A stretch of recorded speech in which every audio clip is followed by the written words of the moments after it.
Messieurs, dames, bonsoir. Vous le savez très bien que la République démocratique du Congo reste un grand pays, mais qui a traversé des moments très difficiles. Vous le savez que ce peuple, dans ce pays, les Kasaï ont été refoulés au Katanga, dans ce pays. Vous le savez, après le massacre des Makobola, bien sûr, plus de 702 Congolais ont été tués. Et il y a plus de 20 ans. Ça fait très mal. Vous le savez, dans ce pays, il y a eu des fausses communes. Où c'est? Ici à Kinshasa, précisément dans la commune de Maloko.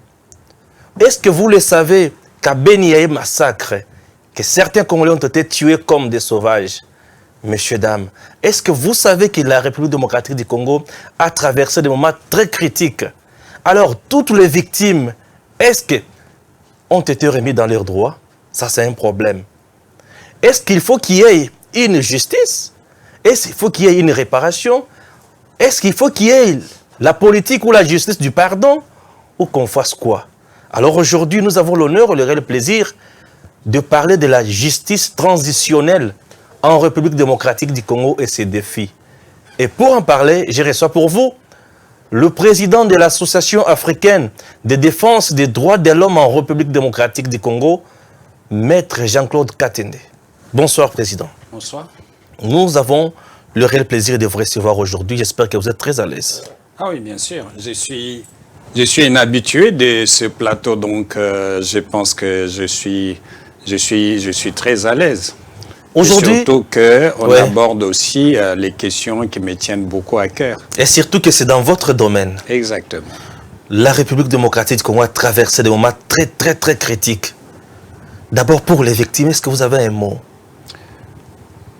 Je voudrais ici saluer les victimes qui sont encore en vie, saluer aussi toutes les victimes dont la mémoire n'est pas encore perdue, qui sont mortes, les victimes qui sont mortes, nous saluons leur mémoire, mais nous saluons aussi tous les acteurs du secteur public, du secteur privé, de la société civile et les acteurs aussi internationaux qui ont travaillé pendant plusieurs années pour que la République démocratique du Congo sorte de la situation qu'elle a connue depuis 1994. Très bien. Voilà.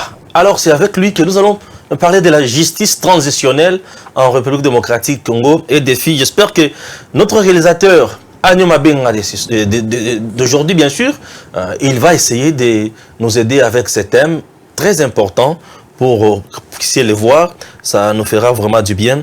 Alors, justice transitionnelle. Qu'est-ce que signifie la justice transitionnelle, Maître Jean-Claude?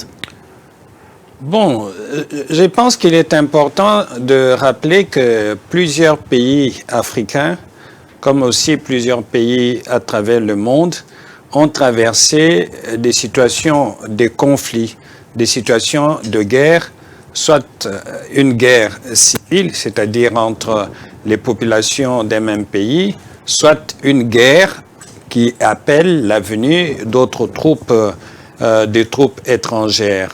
Et souvent, pendant cette période de conflit, il y a toujours des graves violations des droits de l'homme qui se commettent.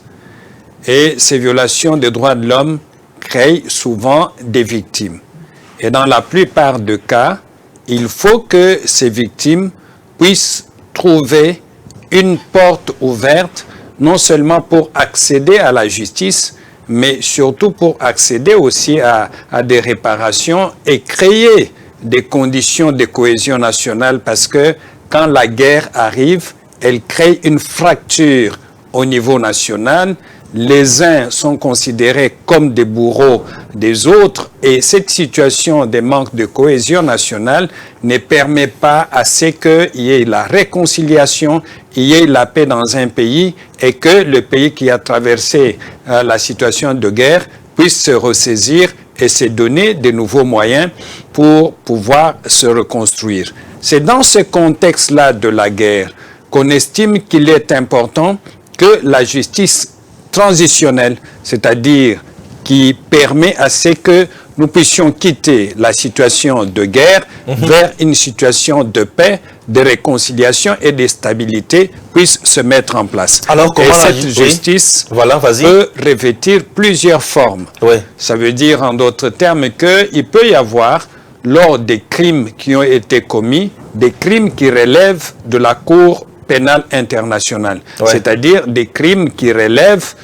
des juridictions internationales. Dans le cas d'espèce, ça peut être des crimes qui relèvent de la Cour pénale internationale. Donc, certains acteurs clés peuvent être transférés devant la Cour pénale internationale pour qu'ils soient jugés en rapport avec les crimes qui ont été commis pendant la période de guerre. Et vous savez que quand les gens sont condamnés par la Cour pénale internationale, la justice est rendue, mais en même temps aussi, il y a une porte qui est ouverte sur les réparations.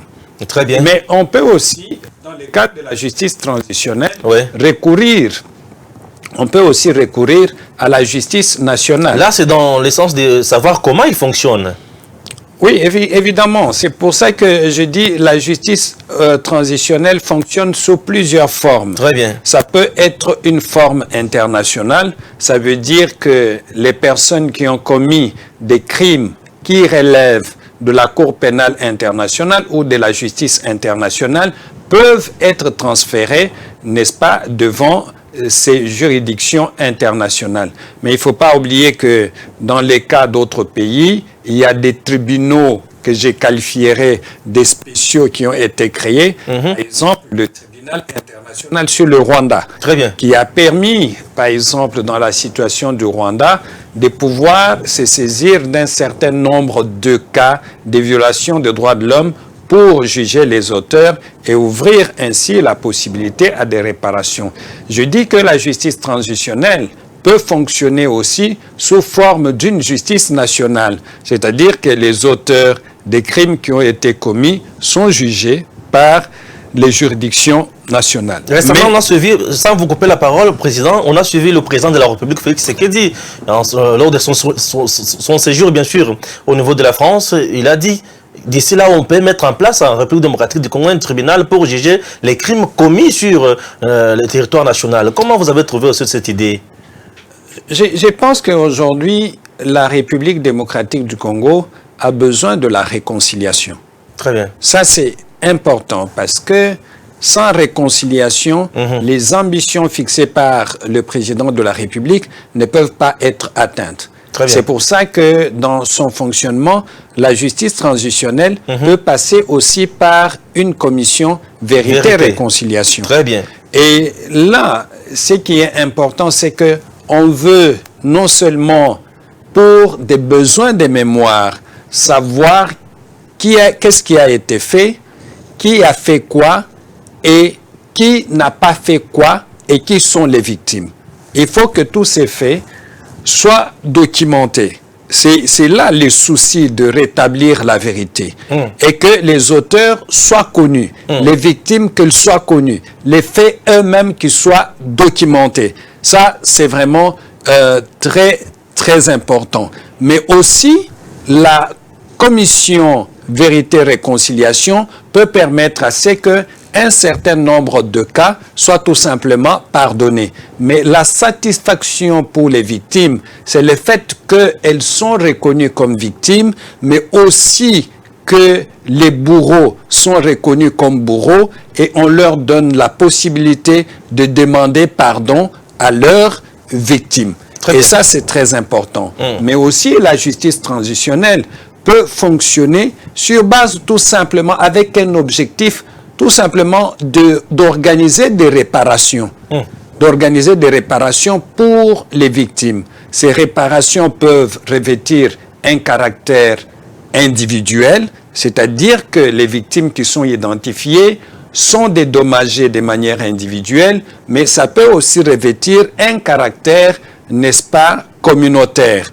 Ça veut dire qu'on ne sait pas identifier les victimes de manière individuelle, mais on estime que c'est cette communauté dans son entièreté qui a été victime de violations de droits de l'homme de la part de telle ou telle autre personne et que ces réparations, il faut les donner à la communauté. C'est pour ça que dans certains cas, on peut faire par exemple un monument.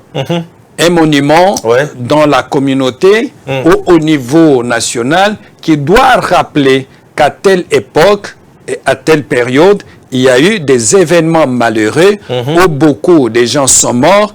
Et ce monument doit nous rappeler non seulement les faits du passé, mais ce monument doit aussi nous interpeller sur l'avenir pour que les mêmes choses, les mêmes fautes qui ont été commises dans le passé ne puissent pas revenir. Très bien, j'espère que Bailon, mon réalisateur, tu peux aussi m'aider à illustrer les images sur certains massacres que la République démocratique du Congo a connus dans le passé, puisque là nous avons connu des massacres, surtout massacres sanglants des Makobola. Non, c'était plus de 702 personnes tuées il y a 20 ans par le RCD, donc je comprends rien moi, c'est vraiment inhumain. Alors, massacre Béni, Kamouenan Sapou, il y a des fausses communes, des Malougou et consorts. Alors, on se pose mille et une questions aujourd'hui, Maître Jean-Claude. Est-ce que la République démocratique du Congo, aujourd'hui, a besoin de la justice transitionnelle? Effectivement, Monsieur Stéphane Bamwangé, la République démocratique du Congo a plus que jamais besoin d'une justice transitionnelle. Ça risque de se transformer en règlement des comptes. Non, je ne pense pas que l'objectif... Non, je ne pense pas que l'objectif soit les règlements des comptes. Il faut qu'à un moment donné, que nous puissions régler certaines questions de notre histoire. Ça, c'est important.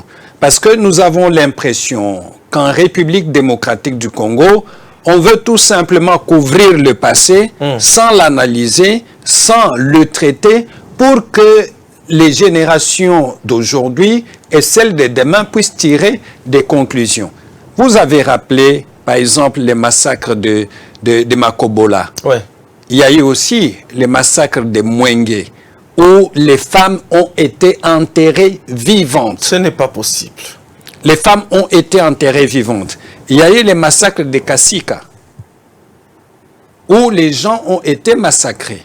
Il y a les massacres de Kamouenan Sapou. Il y a les massacres à Béni. Il y a les massacres de Bundudia Congo. Il y a les massacres des Zenyele à l'Équateur. Vous voyez? Vous avez, par exemple... Les tueries à Yumbi. Les tueries de Yumbi.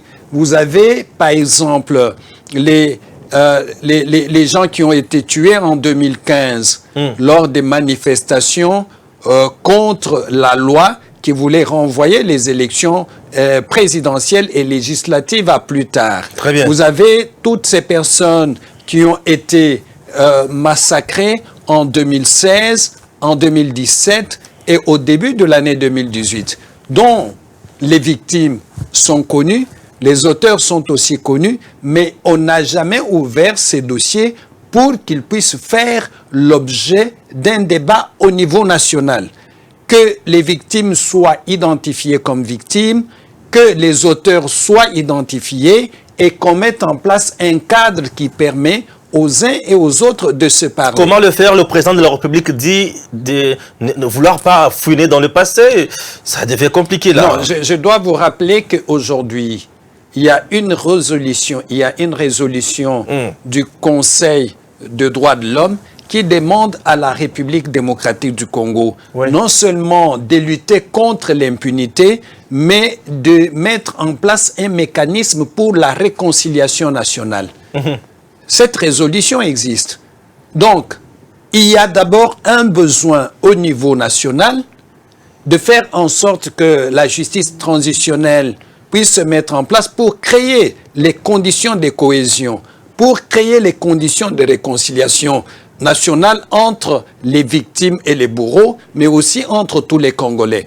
Au-delà de ce désir des Congolais de pouvoir se réconcilier, il y a aussi la communauté internationale qui insiste sur le fait qu'il faut que les autorités congolaises s'engagent dans le sens de lutter contre l'impunité et dans le sens de réconcilier les Congolais. Et c'est là l'importance de la justice transitionnelle. Et il faut absolument, si le président Tshisekedi, avec son gouvernement, veulent que ce pays redémarre, veulent que tous les Congolais participent aux efforts de réconciliation nationale, il est important que la justice transitionnelle se mette en place, quelle que soit la forme qu'on va lui donner, mais nous souhaitons que ce soit un processus sérieux, un processus où on n'élude pas les questions, un processus où on ne protège personne.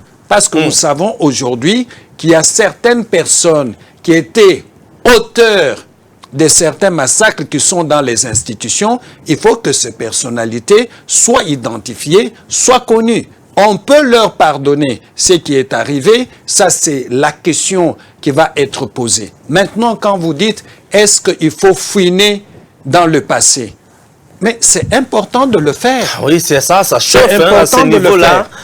Lorsque les gens les gens du cash veulent fouiner dans le passé, de l'autre côté, donc sur le plan politique, ça va poser de sérieux problèmes à tel point que ça risque de nous plonger encore dans une autre forme de crise. Non, mais ce qu'il faut savoir, c'est que quel que soit ce que les uns et les autres peuvent penser, la réconciliation nationale et la lutte contre l'impunité sont aujourd'hui des choses incontournables pour la République démocratique du Congo. On ne peut pas avancer.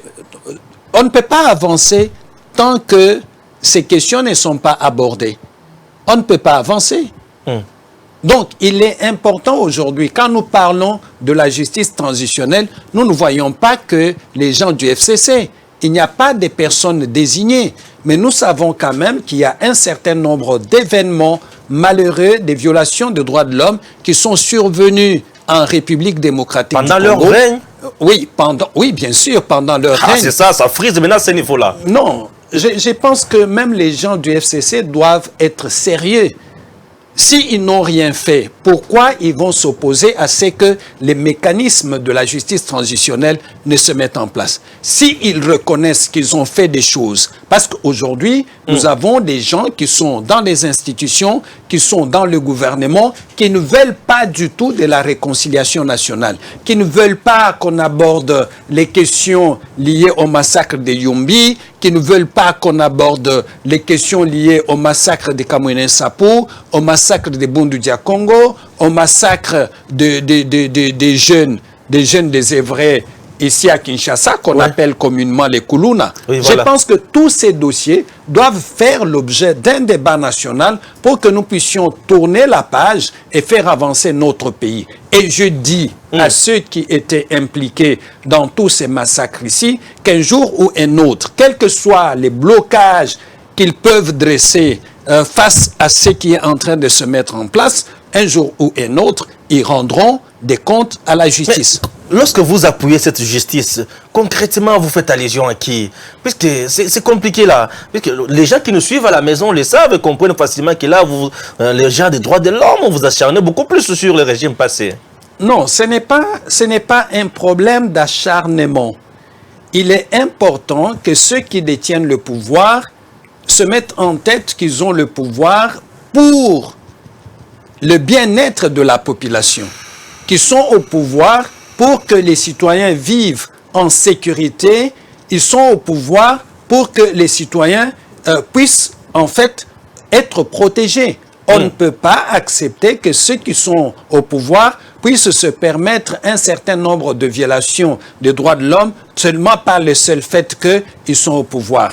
Si ceux qui sont au pouvoir estiment que c'est une question qui les gêne, nous disons que cette question ne peut pas gêner qui que ce soit, à moins qu'on soit soi-même impliqué dans ces violations de droits de l'homme. Mais je voudrais vous dire, Monsieur Stéphane, que la question de la justice transitionnelle pour réparer tous les problèmes que nous avons connus les 20 dernières années, je pense qu'il est important que même les auteurs de ces violations de droits de l'homme souscrivent à la justice transitionnelle pour nous permettre de sortir. Vous savez combien cette justice transitionnelle, à travers la commission Vérité-Réconciliation en Afrique du Sud, a permis de guérir des blessures, a permis Ça de n'a pas guérir... créé d'autres climats moroses, pour bien dire. C'est vrai qu'on n'a pas atteint tous les résultats,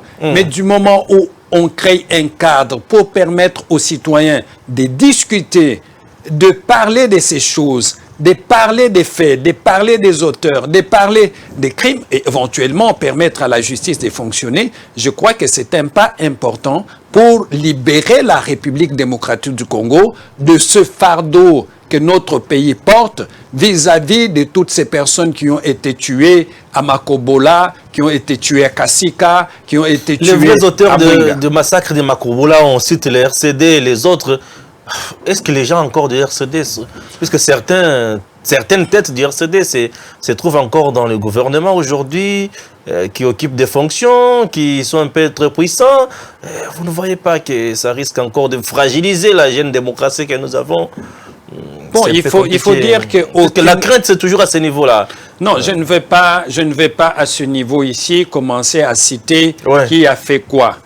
Nous, ce qui est important aujourd'hui, c'est de dire tout simplement que nous voulons que le président Félix Tshisekedi, lui qui est une grande opportunité pour la République démocratique du Congo, s'engage sur cette voie de la justice transitionnelle pour que ceux qui ont commis les massacres puissent rendre des comptes à la nation, puissent discuter avec les victimes et puissent permettre à ce que les victimes et les bourreaux se parlent et qu'on trouve des voies pour, n'est-ce pas, enterrer le passé et prendre des décisions pour l'avenir. Que ce soit les gens de la société civile, que ce soit les gens de l'armée, les gens de n'importe quel parti politique qui soient impliqués, ça, ce n'est pas notre préoccupation. Aujourd'hui, ce que nous voulons est que la République démocratique du Congo réponde à ce besoin qui est ressenti au sein des populations congolaises, mais réponde aussi à la résolution des Nations Unies qui insiste sur le fait que le président de la République et son gouvernement soient appelés, n'est-ce pas, à lutter contre l'impunité, mais aussi à créer des conditions qui permettent à ce que la réconciliation nationale puisse avoir lieu. Avant de passer à autre chose, maître, je dois vous dire quand nous sommes suivis à la maison. J'ai vu un message d'un professeur Mamba de l'UNIKIN qui dit il a aussi publié d'ailleurs un livre sur ça, sur la justice transitionnelle et consorts. Bon, il souhaiterait aussi participer dans cette émission pour en parler. Merci beaucoup, monsieur le professeur.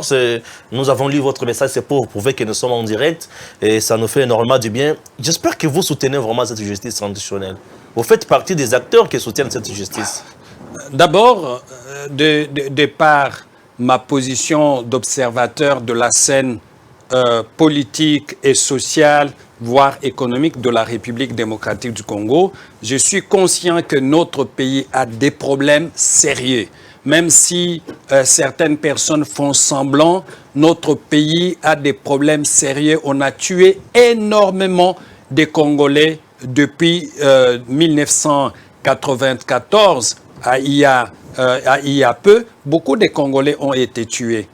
Mais est-ce que nous avons, nous, en tant qu'acteurs de la société civile, militants de droits de l'homme, le droit de ne pas en parler, le droit de ne pas pousser à ce que cette justice transitionnelle puisse avoir lieu? Et ici, je pense que nous avons ici une belle opportunité d'interpeller le président de la République, le Premier ministre, le ministre de la Justice, mais aussi le ministre des Droits humains. Il faut que quelque chose se mette en place pour pouvoir, n'est-ce pas, permettre à ces Congolais qui ont été victimes de plusieurs violations de droits de l'homme de se dire, maintenant, nous sentons que la République pense en nous. Voilà. Voyez-vous, il y a des familles, à cause de la guerre que nous avons connue depuis 1994, qui ont perdu des familles entières. Leurs biens. Qui ont perdu des biens, qui ont des perdu adresses cadastrales, oui, tout ça. qui ont perdu des enfants. Aujourd'hui, se retrouvent ailleurs sur d'autres dossiers. Oui. Il y a des familles où le père a été tué, la mère a été tuée, certains enfants ont été tués. Vous vous rendez compte? Oui. Et aujourd'hui, ces familles se sentent abandonnées. par la République. Excusez-moi. Une République doit être tournée vers la justice, doit être tournée vers la protection des victimes, doit être tournée vers la protection de tout le monde. Au nom de quoi ceux qui sont au pouvoir, ceux qui sont dans le gouvernement, même s'ils ont commis des violations de droits de l'homme ou ont collaboré, ont participé à leur commission, doivent être protégés. Au nom de quoi? Prenez d'abord le cas avec l'entrée de l'AFDEL. C'était pour lutter contre la dictature de Mobutu. De 32 ans au pouvoir, l'AFDEL est entrée. Certainement, il y a eu quand même quelques dérapages. Est-ce qu'on doit commencer encore à chercher les gens de l'AFDEL pour avoir commis certains dérapages, tout ça? Vous voyez, c'est ça. Et avec quel genre de juges, de magistrats ou des avocats encore? Ça, c'est notre problème. Non. Puisque le personnel de la justice congolaise pose problème à quelques niveaux. Nous ne sommes pas encore à ce niveau-là. Ma participation à cette émission, c'est pour d'abord démontrer qu'il y a nécessité que cette justice transitionnelle se mette en place. C'est incontournable. Et aujourd'hui, nous avons M. Félix Tshisekedi, notre président, qui lui n'a pas participé à tous ces problèmes, à toutes ces violations de droits de l'homme. Donc, il est dans une meilleure position pour aider le pays à avancer. Il est dans une meilleure position. S'il y a des gens, d'autres Congolais qui sont impliqués dans les massacres à Yumbi, dans les massacres de Makobola, dans les massacres à l'est de la République démocratique du Congo, mais le président de la République n'est impliqué dans un aucun... L'affaire massacre Kamwina Sapo, on voit le tribunal militaire en train de juger des commanditaires de ces massacres-là. On voit les gens condamnés, consorts. Non, nous considérons tout simplement que les enquêtes sur les massacres de Kamwina Sapo ne sont pas encore terminées. Je vous informe que dans quelques jours, il y aura une équipe envoyée par le Conseil des droits de l'homme qui viendra enquêter, enrichir le rapport qui avait été fait à l'époque pour que non seulement les petits citoyens, les petits militaires soient poursuivis, que des commanditaires à un haut niveau soient aussi impliqués dans ce qui est en train de se faire. Donc, il ne faut pas que ceux qui ont été impliqués dans ces massacres de Kamwina Sapo se disent qu'il y a un procès qui se passe en République démocratique du Congo et que tout est bouclé, nous sommes protégés. Non. Nous disons, messieurs, ça ne va pas se passer de cette façon-là. Il est important que tous ceux qui ont été impliqués dans les violations graves des droits de l'homme les dernières années puissent rendre des comptes dans le cadre de la justice transitionnelle et selon le mécanisme qui va être convenu par tous les Congolais. Est-ce qu'il y a des acteurs aujourd'hui qui s'opposent à cette justice transitionnelle? Ah oui. Là, ça devient compliqué. Parce qu'il y a des gens qui s'opposent déjà. Il y a des gens qui s'opposent parce qu'ils sont eux-mêmes concernés directement. Vous voyez, c'est raison pour laquelle je disais tantôt que ça va poser des problèmes. Oui, ça va poser des problèmes, mais quiconque a violé les droits de l'homme, quelle que soit sa position, doit se mettre en tête qu'un jour ou un autre, il va rendre des comptes à la République. Aujourd'hui, nous disons que c'est la belle opportunité, même pour ceux-là qui sont dans les institutions, qui s'opposent à ce que la vérité soit connue, ils doivent se mettre à la disposition, n'est-ce pas, de la justice transitionnelle pour qu'une fois pour toutes, qu'on tourne cette page et qu'on regarde tous dans la même direction. Parce que, quels que soient les efforts qui vont être faits au niveau politique, si la réconciliation nationale ne prend pas sa place, je crois qu'il y aura toujours des gens qui vont être mis de côté. Et ici, nous devons penser à ces victimes qui sont nombreuses à travers le pays. À un moment donné, il faut que ces victimes sentent qu'elles sont prises en compte par le gouvernement de notre pays. Avant de parler l'affaire Yumbi, puisque l'Azado avait publié quelque chose sur ça, l'Azado connaît quelque chose vraiment très, très important. Parlons un peu de ce que vous avez fait récemment au niveau des conseils des droits de l'homme. Vous aviez présenté une situation un peu sombre de la RDC à ce niveau-là. Parfois, je ne comprends plus rien. Nous risquons de donner raison aux gens du régime passé que vous roulez plus pour les Occidents dans les soucis de noyer toujours la RDC. Je ne sais pas. C'était quoi d'abord votre rapport à ce niveau-là sur le respect des droits de l'homme en RDC, sous Félix? D'abord, je dois rappeler que aujourd'hui, le monde est devenu un village. Ouais. Donc, si vous commettez des violations des droits de l'homme, il ne faut pas vous mettre en tête que on a besoin de l'Azado, on a besoin de M. Jean-Claude Katende pour que cela soit connu. Aujourd'hui, avec les smartphones, Ouais. tout le monde peut filmer un événement et le diffuser. Sans doute. Donc, les auteurs des violations des droits de l'homme ne sont pas à l'abri. Ouais. Ce qui se passe en République démocratique du Congo est connu. Nous avons, au Conseil des droits de l'homme, il y a quelques mois, insisté sur le fait que, avec l'avènement du président Félix Tshisekedi à la tête du pays, il y a une porte d'espoir qui s'est ouverte sur les questions des droits de l'homme. Mais nous avons dit aussi que c'est une petite porte.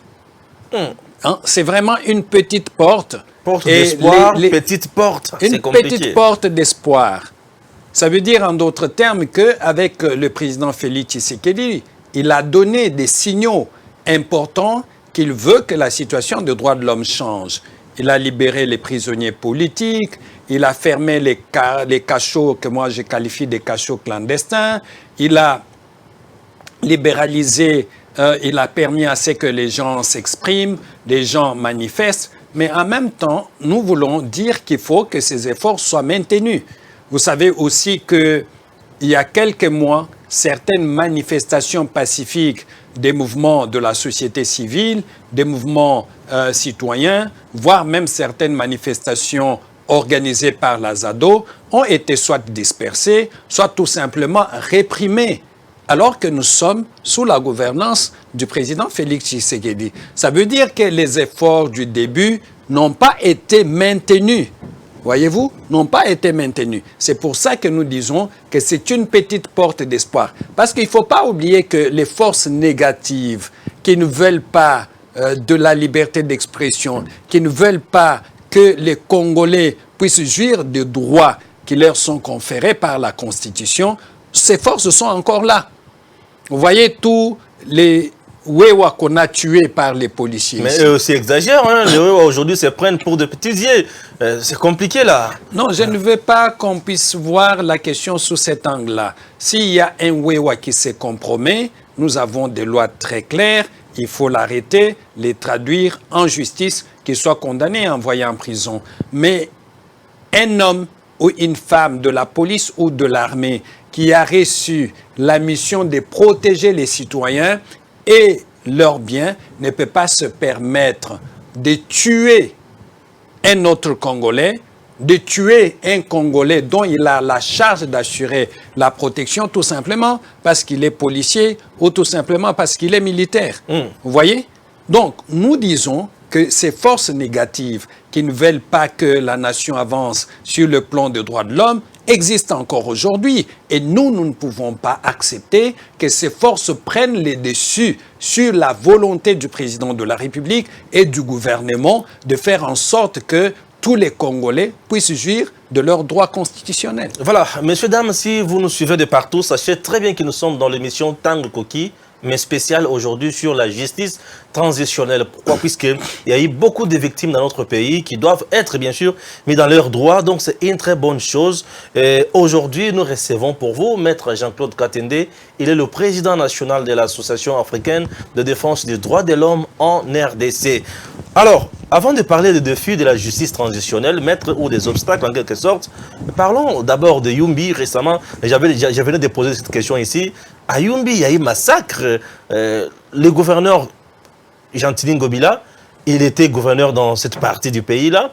Aujourd'hui, je ne sais pas, c'est devenu enquête dans les tiroirs, puisque chez nous, lorsqu'on ouvre toujours les enquêtes, on lance les enquêtes, et la finalité, on ne connaît pas. Je partage en fait votre inquiétude. Il y a eu plusieurs dossiers de violation des droits de l'homme dans ce pays qui ne sont pas allés très loin.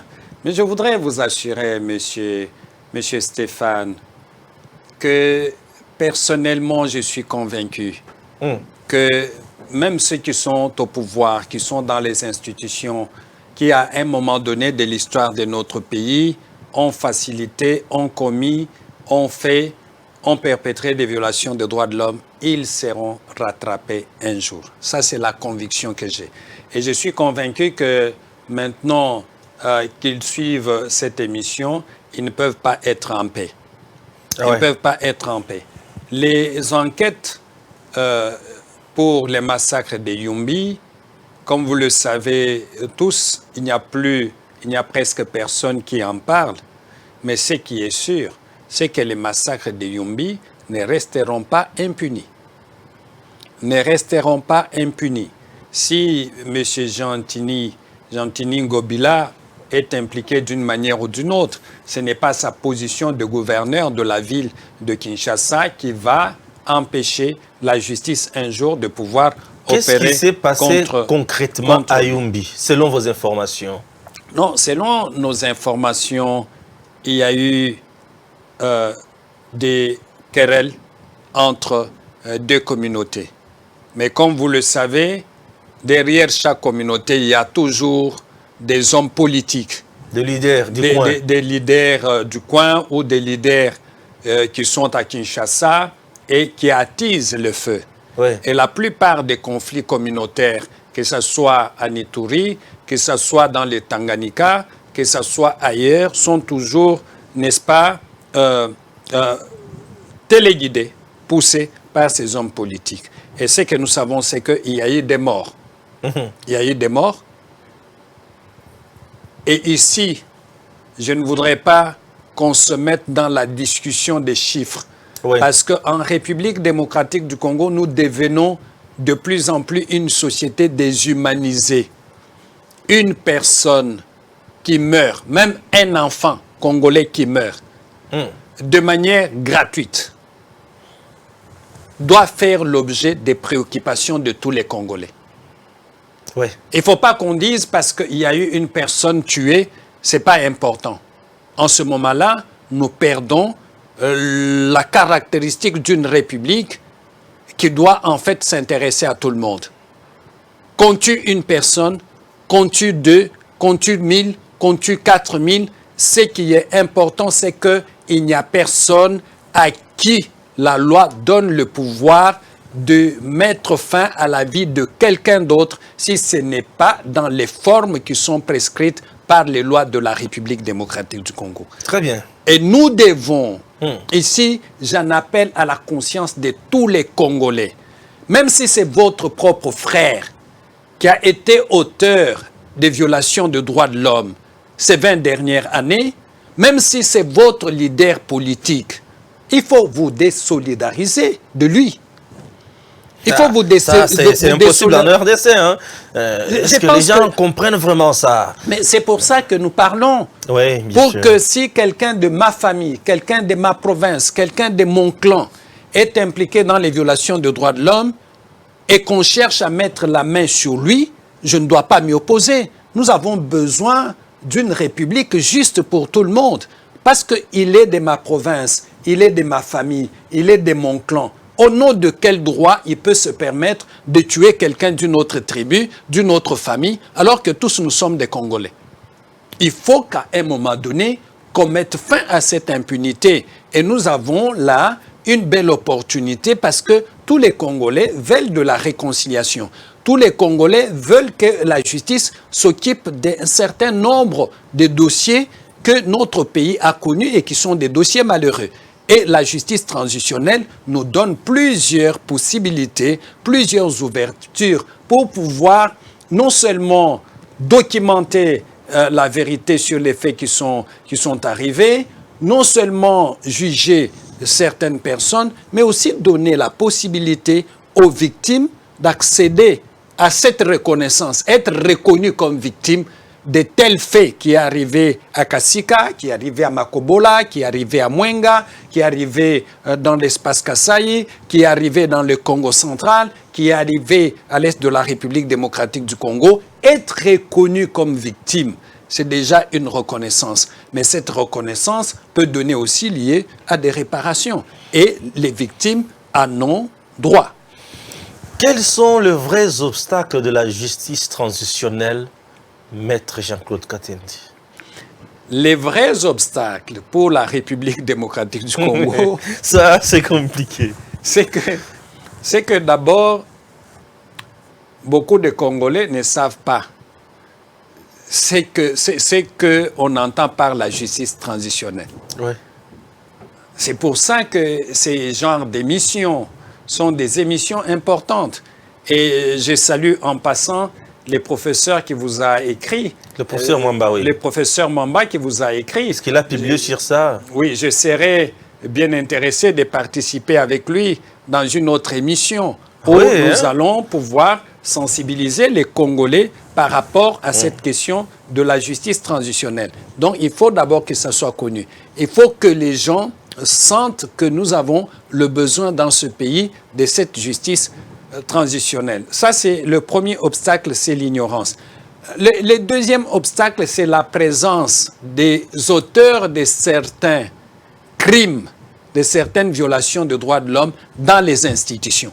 Ah oui, hein, puisque là, ils sont toujours en position de force. Oui, dans les institutions, et dans ils sont protégés. Dans la police, dans les services de sécurité, dans le gouvernement et dans d'autres institutions. Ça, c'est un grand obstacle. Comment les contourner? Mais ces individus qui constitueraient les obstacles, qu'est-ce qu'ils représentent vis-à-vis des 80 millions de Congolais? Non, ils sont en position de force, hein. C'est ça le problème. Non, je pense que celui qui est en position de force, c'est le peuple congolais. Parce que le peuple congolais peut déboulonner tout le monde. Quand je parle de tout le monde, c'est tout le monde. Faire le déboulonnage, là, c'est compliqué. Le peuple congolais a le pouvoir de déboulonner tout le monde. Ouais. Et je pense, et ici, je me fais le devoir d'appeler notre peuple, d'appeler les Congolais à la vigilance.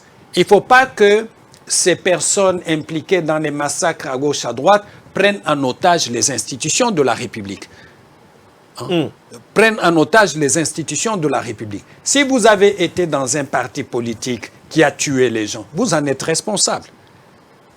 Vous en êtes responsable. Si vous avez été vous-même impliqué dans les violations des droits de l'homme, à un moment donné, il faut accepter sa responsabilité et être capable d'y répondre. Mais mettre des crocs en jambes pour que la justice transitionnelle ne se mette pas en place, que les auteurs des violations graves des droits de l'homme ne soient pas interpellés, je pense que c'est une peine perdue. Un jour ou un autre, l'histoire de ce pays notera qu'il y a eu la justice transitionnelle, que tel individu et tel autre ont été impliqués dans tel massacre, telle personne et telle autre ont été les victimes de ces massacres-là. La justice transitionnelle risque de nous bloquer encore davantage via les obstacles-là. Est-ce qu'on peut encore dire aujourd'hui l'alliance FCC-CACH, cette coalition FCC-CACH peut aussi bloquer la justice transitionnelle? Puisque le fait qu'ils sont en coalition, il y a des accords secrets que nous ne connaissons pas. Il y a des choses qui se sont dites que nous ne connaissons pas. Tout ça aussi, c'est un blocage pour le président de la République, hein? Moi, je peux vous dire personnellement que je ne connais pas s'il y a eu des accords ou pas. Je constate tout simplement que la coalition CACH-FCC ne marche pas. Et vous allez vous rappeler que je l'avais dit tout au début. Ouais. Tout au début, que la coalition CACH-FCC est une épine dans les pieds du président de la République.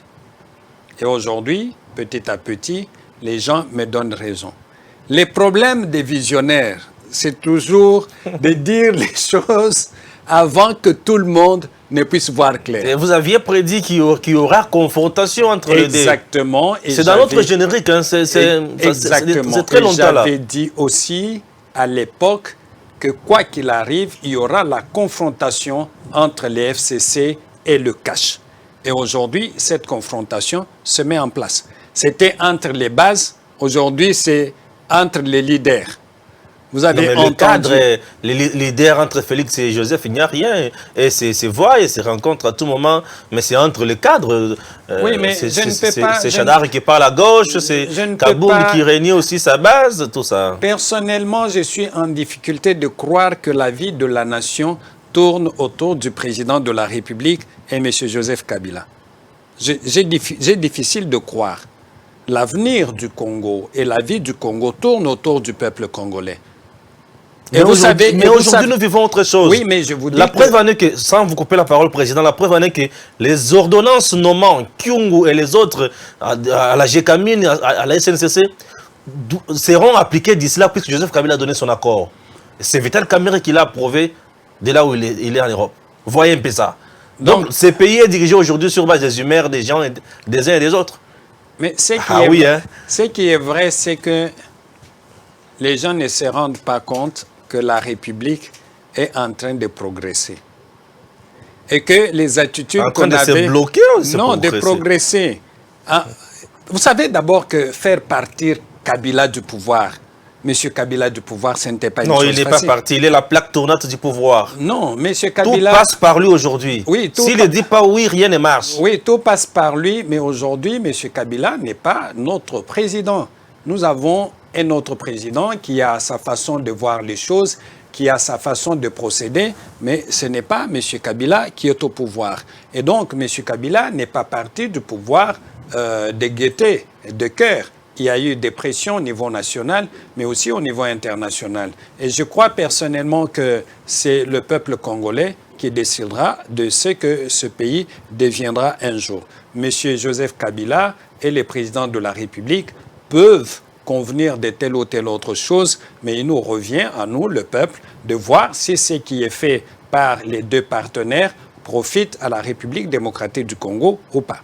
Justice transitionnelle, revenons encore là. Il y a certains auteurs de bavures des droits de l'homme bien protégés, entre autres Gédéon Kyungu. C'est dommage que quelqu'un comme Gédéon, que nous avons connu en 2002 et 2003 comme étant le maître du triangle de la mort dans le Nord Katanga, quelqu'un qui a mangé de la chair humaine, quelqu'un qui a violé les femmes en série, quelqu'un qui a tué, quelqu'un qui a bu du sang humain et qui a été condamné, se retrouve aujourd'hui dans une position où il est même protégé par les institutions de la République. Et la question que je me pose, nous sommes quel type de pays? Si on doit encenser ceux qui ont fait le mal. Nous avons perdu quelque chose. Nous avons perdu l'âme de la République. Alors que nous étions un peuple respectueux des valeurs. Et vous savez que les Noirs, les Africains, par essence, ont du respect pour la vie. Que notre pays accepte de protéger M. Kyungu, un homme qui mérite de retourner en prison, et que cet homme soit nourri et logé aux frais du contribuable congolais, je pense que là, nous avons craché sur la mémoire de nos morts et je pense que nos autorités doivent se remettre elles-mêmes en cause. Mais c'est au nom de la paix pour qu'il y ait la paix dans cette partie du pays, puisque avec Gédéon traîne un grand monde derrière lui. Ça risque encore malheureusement, M. Stéphane, déranger l'inquiétude de la population. Je peux vous dire, la main sur le cœur, qu'il n'y a pas de paix sans justice. Vous allez vous rappeler que sous le régime du président Joseph Kabila, M. Lambert Mende n'avait cessé de nous dire qu'on ne pouvait pas transférer M. Bosco Ntaganda, l'arrêter et le transférer à la CPI parce qu'il était nécessaire à la paix. Oui. Aujourd'hui, 30 ans de prison. Quelques années après, nous constatons que M. Bosco Ntaganda était dans l'armée de la République démocratique du Congo, protégé par le pouvoir de M. Joseph Kabila. Après le massacre qu'il a commis. Oui. Aujourd'hui, M. Bosco Ntaganda est devant la CPI. La paix n'est toujours pas arrivée.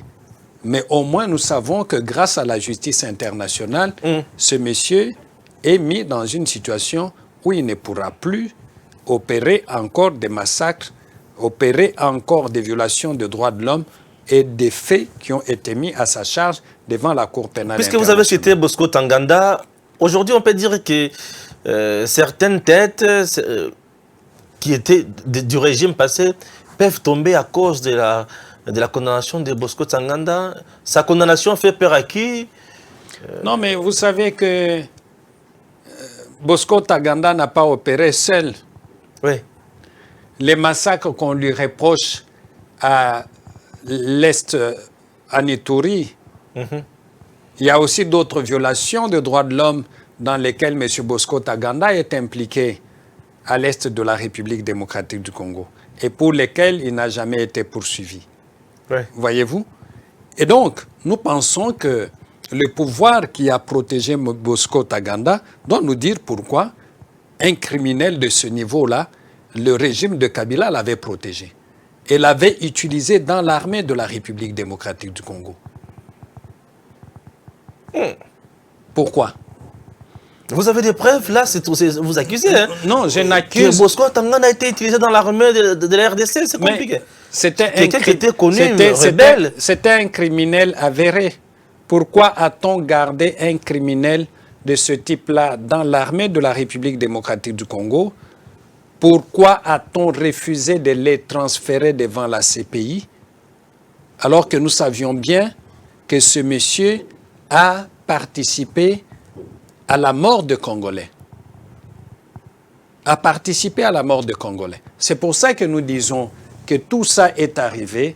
Maintenant, on est à un moment où nous devons nous mettre ensemble pour nous regarder dans les yeux, nous dire le mal que les uns ont causé aux autres, Oui. et en même temps trouver des moyens pour sortir de cette situation pour que la République vive. On ne va pas continuer à cacher la vérité. On ne va pas continuer à cacher les bourreaux. On ne va pas continuer à cacher les hommes et les femmes qui ont participé au massacre d'autres Congolais. Avant de vous C'est accorder... immoral. Oui, merci beaucoup. Avant de vous accorder la dernière parole pour lancer votre message à l'intention du gouvernement et de la population congolaise, j'aimerais un peu vous poser une question, votre avis sur le renouvellement des sanctions de l'Union européenne à l'encontre de certains proches de Joseph Kabila. Vous pensez que c'est important de renouveler ces sanctions ou on doit se pardonner et attendre la justice transitionnelle? Je pense personnellement que la position de la ZADO est connue. Nous disons que les sanctions peuvent être levées, mais il y a un préalable. Le préalable est qu'il faut que la justice de la République démocratique du Congo ouvre des dossiers judiciaires contre toutes ces personnalités, pour que nous sentions quand même que les intérêts des victimes sont pris en compte. Voyez-vous, ceux qui ont été sanctionnés par l'Union européenne, ce n'est pas parce que on les en veut tout simplement parce qu'ils ont été avec le président Joseph Kabila. Il y a eu des faits. Il y en a qui ont participé à des violations de droits de l'homme. Il y en a qui ont été complices ou qui ont participé à l'entrave du processus électoral.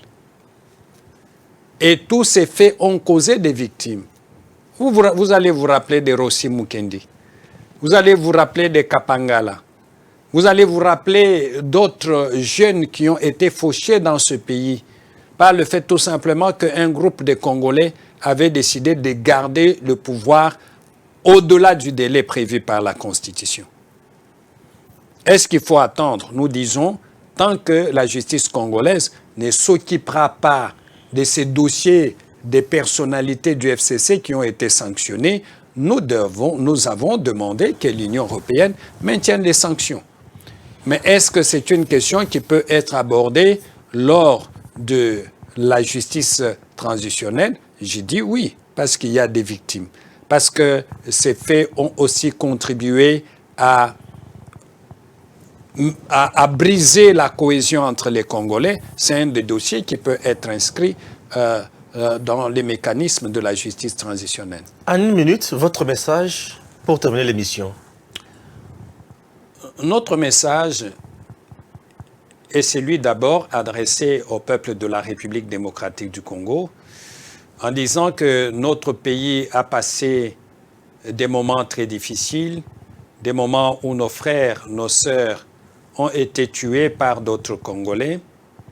Aujourd'hui, nous avons une belle opportunité avec l'alternance politique de pouvoir nous mettre ensemble pour réfléchir sur notre passé, sur notre présent, par l'aide du mécanisme ou des mécanismes de la justice transitionnelle, pour que nous puissions non seulement savoir ce qui s'est passé, identifier les victimes et les auteurs, mais surtout pour nous mettre d'accord sur les modalités de nous réconcilier et de prendre en compte les victimes.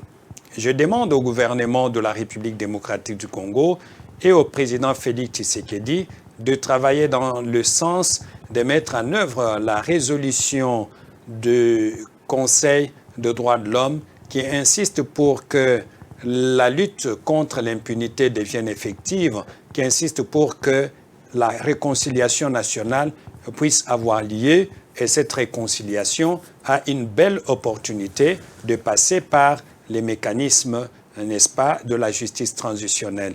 Et je pense que si nous faisons les choses de cette façon-là, le président Félix aura marqué notre génération si nous arrivons à mettre en place les mécanismes de justice transitionnelle pour créer des conditions de stabilité, des conditions de paix et surtout les conditions de prise en compte de la situation des victimes de violations des droits de l'homme qui sont de plus en plus nombreuses dans notre pays. Messieurs, dames, vous avez compris qu'il s'agit de Maître Jean-Claude Katende, le président de l'Association africaine de défense des droits de l'homme que nous avons reçu dans cette émission spéciale sur la justice transitionnelle. Maître, merci beaucoup d'être venu. C'est moi qui vous remercie. Alors, je vous dis que la peur quitte nos esprits, dénonçons tout ce qui est faux et pervers et mourons pour une cause juste. Que Dieu bénisse la République démocratique du Congo. À très bientôt.